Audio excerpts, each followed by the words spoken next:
The KwaZulu-Natal Premier Nomusa Dube Ncube says campaigns to fight the scourge of gender-based violence should not be restricted to 16 days of the year. Dube Ncube was speaking during the closing of 16 Days of Activism for No Violence Against Women and Children, which took place at the KwaCaluza Indoor Sports Centre. So the Minister of Women, Youth and Persons with Disabilities, Dr. Nomusa and KwaZulu-Natal Premier, other dignitaries led Being in Her Shoes march in solidarity with women in the fight against gender-based violence. The recent crime stats showed that the Ndlovu district municipality has the second highest cases of GBV after eThekwini district. Our reporter, Non-Hlagani-Bo Magwadza, filed this report for us.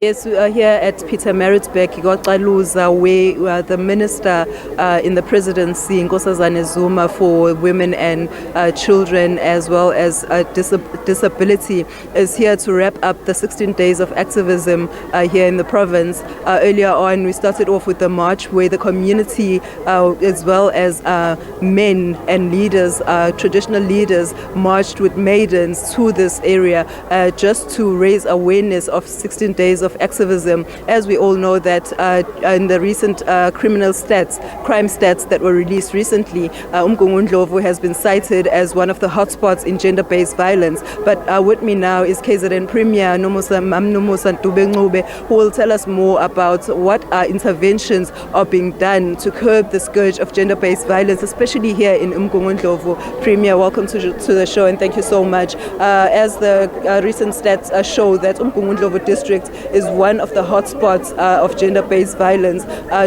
What are the programs, or do you believe that the campaigns that are being done help with this, decreasing the scourge of gender-based violence? And what could be the cause of gender-based violence, the high rise of gender-based violence in this area? Well, we're saying the campaigns can never be enough. We need 365 days of fighting against gender-based violence. We are saying there are a lot of things that we need to do still as a society.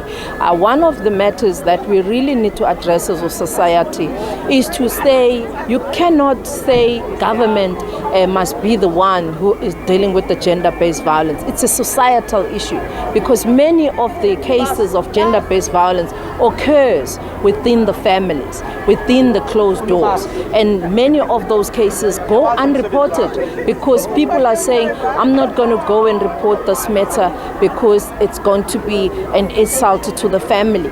And other families would say, no, let's discuss as a families and make sure that this does not go out because it's going to be an embarrassment. And all of those things we are saying, we need to stop that. We need to stop, having people who are going to have excuses to say these are traditional practices. There are no traditional practices that are saying children that are young, that are not even ready, to be adults, should be abused or should be taken away, without their will. And those are the things that we are talking against. We are talking with the traditional leadership. We are talking to the police to say police must be empathetic. When people come to report the issues of gender-based violence, please listen. Please ensure that we are sensitive to these issues because other people don't come to report because they think police are not taking this matter serious. I've been going through this abuse for such a long time now. I don't know what to do. I'd rather not even go to the police. So we are intensifying even our training for police so that they know what to do. But also the issues of, areas where we can take people, the crisis centers, the Tutuzela centers, the areas where people can go during the time, even overnight, they can go and stay there and they get training, they get skills so that when they go out, they're not going back to that same situation. They are able to stand on their own. They are able to fend for themselves. We are really saying programs of empowering women economically and socially as well are important as part of our role as government to fighting against gender-based violence. Thank you so much. Thank you.